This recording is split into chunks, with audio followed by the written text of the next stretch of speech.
الحمد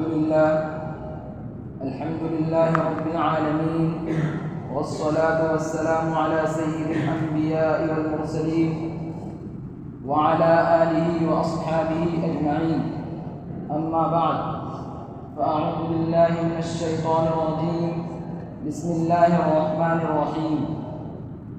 وَلَقَدْ فَتَنَّا الَّذِينَ مِنْ قَبْلِهِمْ فَلَيَعْلَمَنَّ اللَّهُ الَّذِينَ صَدَقُوا وَلَيَعْلَمَنَّ الْكَاذِبِينَ. وقال تعالى: لقد كان لكم في رسول الله أسوة حسنة. عن أبي هريرة رضي الله عنه قال: قال رسول الله صلى الله عليه وسلم: بادروا بالأعمال فتنا كقطاع الليل مظلم، يصبح الرجل مؤمنا ويمسي كافرا، ويمسي مؤمنا ويصبح كافرا، يبيع دينه بعرض من الدنيا. میرے محترم و مکرم اساتذہ کرام اور باہر سے تشریف لائے ہوئے مصلیان کرام اور میرے دینی بھائیوں، آج کے اس ماہ ناز مبارک جمعہ میں ہم اپنے اس خالق و مالک کی بارگاہ میں جبین شکر نیاز خم کر رہے ہیں جو تمام جہانوں کا پالن ہار ہے، جس نے انفس و آفاق کو جائے وجود بخشا، جس نے زمین کو وسعت، آسمان کو دفعت، سورج کو روشنی، چاند کو چاندنی، ستاروں کو تابندگی، پہاڑوں کو بلندی، موجوں کو روانی، پودوں کو سیتابانی، غنچیوں کو غنچگی، پھولوں کو تبسم ریزی اور ضرورت ودیعت صلاحیتیں عطا فرمائی. تو رحیم ہے، تو کریم ہے، تیری ذات سب سے عظیم ہے. تو رحیم ہے، تو کریم ہے، تیری ذات سب سے عظیم ہے. نہیں کوئی پوچھتا، تو خبیر ہے، تو علیم ہے. یہ لطافتیں، یہ عنایتیں، یہ تیری کرم کی وضاحتیں، جو گلوں میں ہے تو شمیم ہے، تو شمیم ہے. میرے محترم دوستوں، اللہ تبارک و تعالیٰ کے بعد اگر کوئی ذات قابل معتبر ہے، قابل تعریف ہے، تو ہمارے اور آپ کے آقا جناب محمد رسول اللہ صلی اللہ علیہ وسلم ہے.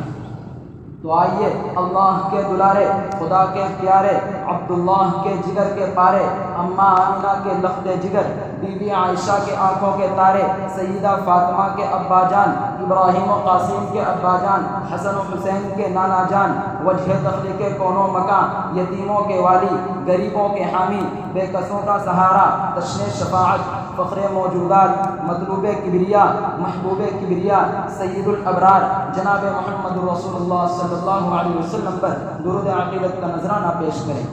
اللہم صلی علی محمد وعلی آل محمد كما صليت على إبراهيم وعلى آل إبراهيم إنك حميد مجيد. اللهم بارك على محمد وعلى آل محمد كما باركت على إبراهيم وعلى آل إبراهيم إنك حميد مجيد. امت مسلمہ کے عالم برداروں، اللہ رب العزت نے اس دنیا کو آزمائش کے لیے بنایا ہے. اس لیے دنیا کو دارالفتن یعنی فتنوں اور آزمائشوں کا گھر کہا جاتا ہے. لفظ فتنہ کے کئی معنی آتے ہیں. مثلا آزمائش، کسی پر فریفتہ ہونا، گناہ ہونا، ذلت، عذاب وغیرہ. اس کے ایک معنی ہے سونے یا چاندی کو آگ میں پگھلا کر اس کا کھرا کھوٹا معلوم کرنا تاکہ اس کے خارج ہونے نہ ہونے کی حقیقت سامنے آ جائے. اس لفظ کو، اس فتنے کے لفظ کو اس معنی کے اعتبار سے آزمائش اور امتحان کے لیے بھی استعمال کیا جاتا ہے، کیونکہ اس سے بھی انسان کی اندرونی کیفیت کا پتہ چلتا ہے. اسی کو قرآن میں یوں فرمایا: وَلَقَدْ فَتَنَّا الَّذِينَ مِنْ قَبْلِهِمْ فَلَيَعْلَمَنَّ اللَّهُ الَّذِينَ صَدَقُوا وَلَيَعْلَمَنَّ الْكَاذِبِينَ. تحقیق کہ ہم نے ان سب کی آزمائش کی ہے جو ان سے پہلے گزر چکے ہیں. لہذا اگرچہ اللہ تعالیٰ کو شروع ہی سے سب کچھ معلوم ہے، مگر اپنی اس ازلی علم کی بنیاد پر جزا و سزا کا فیصلہ کرنے کے بجائے لوگوں پر حجت قائم کرنے کے لیے ضرور معلوم کر کے رہے گا کہ کون ہے وہ لوگ کہ جنہوں نے سچائی سے کام لیا، اور یہ بھی معلوم کر کے رہے گا کہ کون ہے وہ لوگ کہ جو جھوٹے ہیں. میرے دوستوں، یوں تو دنیا کی ساری زندگی آزمائش کے لیے ہیں، لیکن یہ آزمائش اور فتنے آخری زمانے میں بڑھ جائیں گے. چنانچہ حدیث مذکور میں فتنے کا لفظ جس مفہوم میں استعمال ہوا ہے اس کا خلاصہ یہ ہے کہ دنیا کے آخری دور میں گمراہی و بے دینی عام ہو جائے گی، اور ایسی خطرناک صورتحال پیدا ہو جائے گی کہ جس میں ایمان و کفر کے امتیاز، حق و باطل کا فرق، صحیح و غلط کی تمیز مشکل ہو جائے گی، اور دین کے معاملے میں آدمی شک و تذبذب کا شکار ہو جائے گا، اور ایسے دور کو دور فتن کہا جائے گا. میرے دوستوں، حدیث بالا میں دور فتن سے قبل عمل میں جلدی کی ترغیب دی ہے۔ فرمایا بادروا بالاعمال فتنا، اندھیری رات کے مانند تاریک فتنوں کا زمانہ آنے سے پہلے آج اگر موقع ہے نیک اعمال کا تو اس سے فائدہ اٹھا لو اور زیادہ سے زیادہ نیک کام کر لو، کیونکہ جب فتنوں کا دور شروع ہوگا تو معاملہ نہایت دشوار ہو جائے گا کہ کیا کریں اور کیا نہ کریں۔ اس زمانے میں طاعت خداوندی کی طرف توجہ کم ہوگی اور اعمال شرعیہ کو بکمال ہی ادا کرنا مشکل ہو جائے گا، کیونکہ حالات پر سکون نہ ہونے کی وجہ سے دل میں ہر وقت فکر و بے اطمینانی کی کیفیت رہے گی۔ پھر دور فتن کی بھی مذکورہ صورتحال کی چند وجوہات بیان کی گئی، مثلا مسلمانوں کا آپسی عصبیت کی وجہ سے اختلاف، مسلمانوں کا امراء و حکام کا ظلم زیادتی والا معاملہ کرنا، مسلمانوں کا علم دین سے دور ہونا اور احکام شریعت کے خلاف ورزی کرنا، نیز اتباع شہوت و غفلت، ان وجوہات کے سبب پرفتن حالات پیدا ہوں گے۔ حضور صلی اللہ علیہ وسلم نے دور فتن کی آگاہی دیتے ہوئے ارشاد فرمایا کہ حالات ایسے خطرناک اور اتنے شدید اور پرفتن ہوں گے کہ عام آدمی کا ایمان و اعمال پر باقی رہنا مشکل ہو جائے گا۔ یصبح الرجل مؤمنا ویمسی کافرا، صبح تو مومن ہوگا مگر شام تک فتنوں میں ایسا مبتلا ہوگا کہ ایمان سے ہاتھ دھو بیٹھے گا، اور شام کو تو مومن ہوگا مگر صبح تک کافر ہو جائے گا، یا کفران نعمت میں مبتلا ہو جائے گا، یا کافروں کے مشابہ ہو جائے گا، یا کافروں کے اعمال پر عمل پیرا ہو جائے گا، کیونکہ چاروں طرف سے ایمان و اعمال کو مٹانے کی کوشش ہوگی۔ پھر بعض ضعیف الایمان لوگوں کی حالت یوں ہوگی کہ دنیا کے معمولی نفع کے عوض دین کو بیچ دیں گے اور یبیع دینہ بعرض من الدنیا کی مصداق بن جائے گا۔ اسی کو قرآن میں یوں فرمایا وَمِنَ النَّاسِ مَن يَعْبُدُ اللَّهَ عَلَى حَرْفٍ فَإِنْ أَصَابَهُ خَيْرٌ اطْمَأَنَّ بِهِ وَإِنْ أَصَابَتْهُ فِتْنَةٌ انقلب عَلَى وَجْهِهِ خَسِرَ الدُّنْيَا وَالْآخِرَةَ ذَلِكَ هُوَ الْخُسْرَانُ الْمُبِينُ۔ اور لوگوں میں وہ شخص بھی ہے جو ایک کنارے پر رہ کر اللہ تعالیٰ کی عبادت کرتا ہے، چنانچہ اسے کوئی دنیائی نفع پہنچ گیا تو وہ مطمئن ہو جاتا ہے، اور اگر اسے کوئی آزمائش پیش آ گئی تو پھر وہ کفر کی طرف چل دیتا ہے، اور ایسے شخص نے دنیا بھی کھوئی اور آخرت، یہی تو کھلا ہوا گھاٹا ہے۔ میرے دوستوں، ایسا محسوس ہوتا ہے کہ قرآن و حدیث میں جو فتنوں کا آثار و احوال بتلائے ہیں اب وہ نظر آ رہے ہیں۔ آج حرص و ہوس لوگوں میں اتنی عام ہے کہ دین و ایمان کا سودا کرنے کو تیار ہے۔ اسی کو علامہ اقبال نے یوں فرمایا کہ حرص و ہوس کی منڈی میں ہر چیز کا سودا ہوتا ہے، حرص و ہوس کی منڈی میں ہر چیز کا سودا ہوتا ہے، ملاؤں کے سجدے بکتے ہیں، پنڈت کے بھجن بک جاتے ہیں۔ امت مسلمہ کے علم برداروں، عجیب بات یہ ہے کہ پہلے غیر مسلم چاہتے تھے کہ ہم مسلمان ہو جائیں، اب بعض مسلمان چاہتے ہیں کہ ہم غیروں جیسے ہو جائیں۔ آج ظاہر میں تو ہم میں سے بعض لوگ غیروں سے نفرت کرتے ہیں مگر ان کی تہذیب سے محبت کرتے ہیں، جبکہ وہ مسلمانوں سے بظاہر محبت کرتے ہیں مگر اسلامی تہذیب سے نفرت کرتے ہیں۔ یہ عمومی حال اس فتنے کے دور کا ہو گیا ہے۔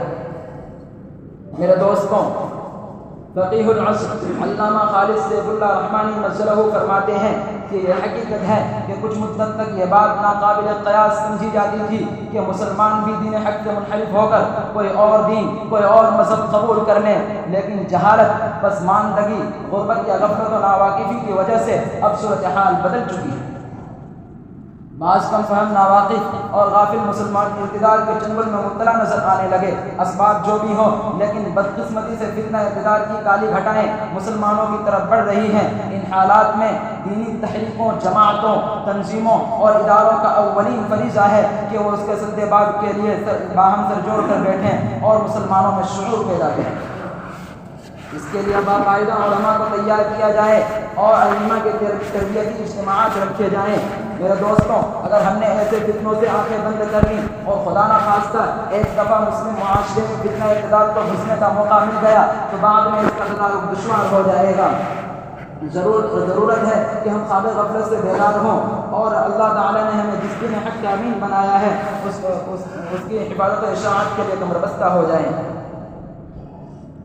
کیونکہ مشکلات اور مسائل سے ہمیشہ زندہ قومیں دوچار ہوتی ہیں، انہی سے ان کے اندر مدافعانہ قوت کی نشو و نما ہوتی ہے۔ جو لوگ سخت سردی اور سخت گرمی کے موسم میں رہنے کے عادی ہو جاتے ہیں ان کی جسمانی قوت مدافعت زیادہ بہتر ہوتی ہے۔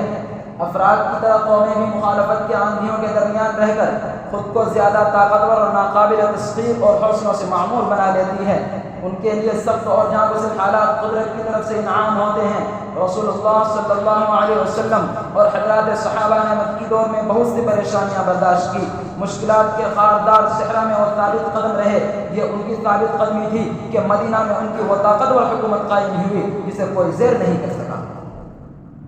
صدیوں تک مسلمانوں نے وقت کے ہر چیلنج کا مقابلہ کیا، اور چیلنج کرنے کے لیے ہر عہد میں مسلمانوں میں صاحب عظیم شخصیتیں پیدا ہوتی رہی۔ یہ ان کا ایمان اور حسن کردار تھا کہ خدا کی مدد نازل ہوتی رہی۔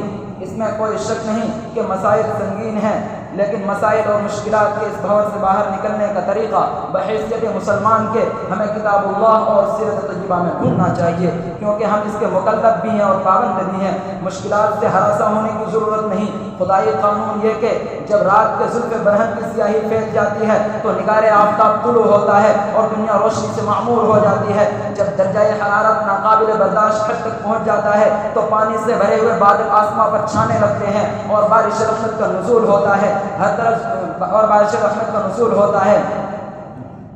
طرف ظلم و ستم کے بازار گرم ہیں، آئے دن فسادات اور قتل و غارت گیری ہو رہی ہے، نت نئے فتنے جنم لے رہے ہیں، فتنوں کا نہ تھمنے والا سیلاب امٹتا چلا آ رہا ہے۔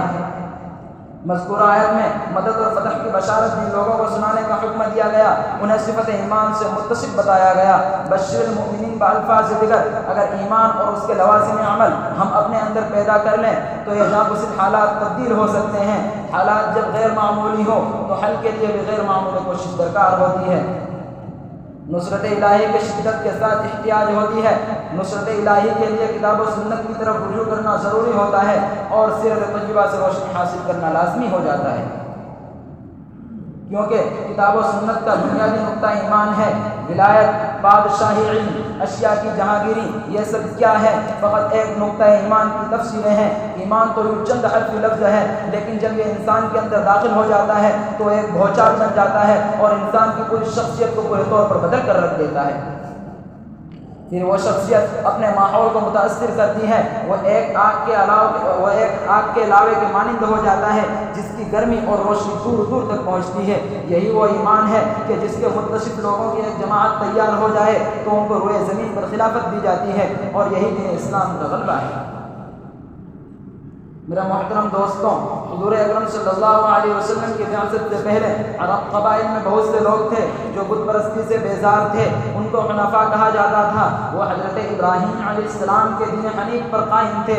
جب ان کا تعارف اس دین سے ہوا جو بت پرستی کا مخالف تھا اور انہوں نے قرآن کی آیتیں سنی تو ان کے دلوں کے اندر یہ دین تیرے نیم کش کے مانند بگڑ گیا اور انہوں نے اسلام قبول کر لیا۔ بت پرستی سے ایک خاص حلقہ میں بیزاری جس طرح عرب قبائل میں تھی ہمارے ملک ہندوستان میں بھی پائی جاتی تھی۔ خود ہندوؤں میں اصلاحی تحریکیں اٹھی ہیں اور انہوں نے مخالفت کی ہے۔ کہا جاتا ہے کہ وید میں ایسے شلوک ہیں جن سے توحید کا درس ملتا ہے۔ مسلمان داعی ان شلوکوں کو ہندوؤں کے مجمع میں سنا سکتا ہے اور توحید کی دعوت دے سکتا ہے۔ کلمہ توحید کا ایک جز اس سے مکمل ہو جاتا ہے۔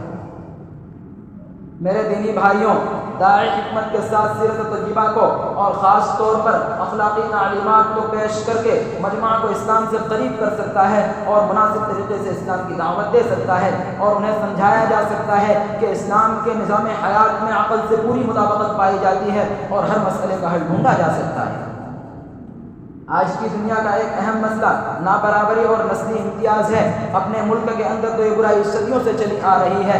ذات پات کی تفریق کے بندھنوں میں پورا سماج بندھا ہوا ہے۔ خود یورپ میں کالے اور گورے کا فرق موجود ہے۔ اسلام کا داعی احادیث اور سیرت طیبہ کی روشنی میں یہ باور کرانے میں کامیاب ہو سکتا ہے کہ اسلام کے نظریہ مساوات اور اخوت انسانی اس مسئلے کا حل ہے۔ اس دین میں کمزور طبقات کو طاقت اور عزت کا مقام دیا گیا ہے اور پوری نسل انسانی کو آدم اور حوا کی اولاد بتایا گیا ہے کہ پیغمبر آخر الزمان عرب میں مبعوث ہوئے اور انہوں نے خود عربوں کے سامنے یہ واضح اعلان کر دیا کہ کسی عربی کو اجمی پر کوئی فضیلت ہے اور نہ کسی اجمی کو عربی پر کوئی امتیاز حاصل ہے۔ جو لوگ اللہ سے ڈرنے والا نیکوکار ہے صرف اسی کو فضیلت حاصل ہے۔ دین اسلام پوری انسانیت کا احسان عظیم تھا اور ہے، اور اس کے قبول کرنے میں دنیا و آخرت دونوں کا فائدہ ہے۔ مذہبی عقائد میں داعی مدعوں کو توحید کے فائدے سمجھائے جا سکتے ہیں، شرک کے نقصانات سے آگاہ کیا جا سکتا ہے۔ برادران وطن کا فکری سانچہ شرک کے باوجود توحید کے خیال سے بالکل خالی نہیں۔ اگر حکمت کے ساتھ دعوت دی گئی تو بہت سے لوگ ہم خیال ملیں گے، جیسا کہ سرزمین عرب میں مل گئے تھے۔ زید بن عمرو بن نفیل عربوں میں ان احناف میں تھے جو بت پرستی کے مخالف تھے، اور ان کا انتقال حضور صلی اللہ علیہ وسلم کی بعثت سے پہلے ہو گیا تھا۔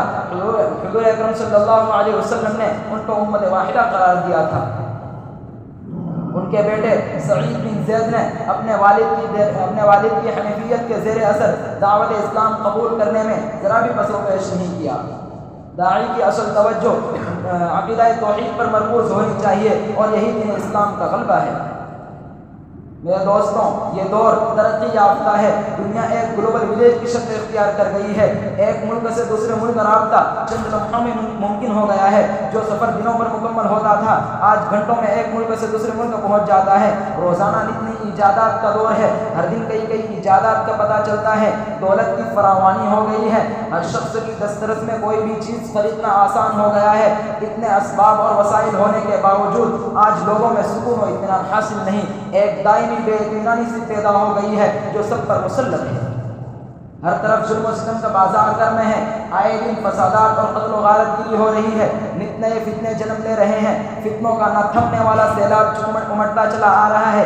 جس طرف دیکھیے اختلافی اختلاف ہے، بین الاقوامی اختلاف، فرقہ وارانہ اختلاف، لسانی اختلاف، سیاسی پارٹیوں کے اختلافات، خاندانی اختلافات، ایک گھر میں رہنے والے افراد کے اختلافات، اور نہ جانے کون کون سے اختلافات ہیں جو ہر سو نما ہو رہے ہیں۔ ہر آدمی ایک دوسرے سے منحرف نظر آتا ہے۔ دھوکہ دہی اور خود غرضی عام ہو گئی ہے۔ اخلاق و پاک دامنی کا فقدان ہے۔ شرافت و امانت قصہ قارینہ بن چکا ہے۔ معاشرے میں کون سی ایسی برائی ہے جس کا تصور کیا جائے اور وہ معاشرے میں موجود نہیں؟ زنا و شراب نوشی عام ہے۔ سودی کاروبار ہر گھر میں پہنچ چکا ہے۔ جوا و سٹہ بازی کی نئی نئی شکلیں دریافت کی جا رہی ہیں، ان جملہ خرافات کو دور کرنے کے لیے محض انسانی تدبیریں اختیار کی جا رہی ہیں، اور ایسا ممکن ہی نہیں، کیونکہ ان سب مسائل کا حل نبی امین صلی اللہ علیہ وسلم کی سیرت میں پنہا ہے۔ اس لیے اللہ تعالیٰ سے دعا ہے کہ اللہ تعالیٰ ہماری ایمان کی حفاظت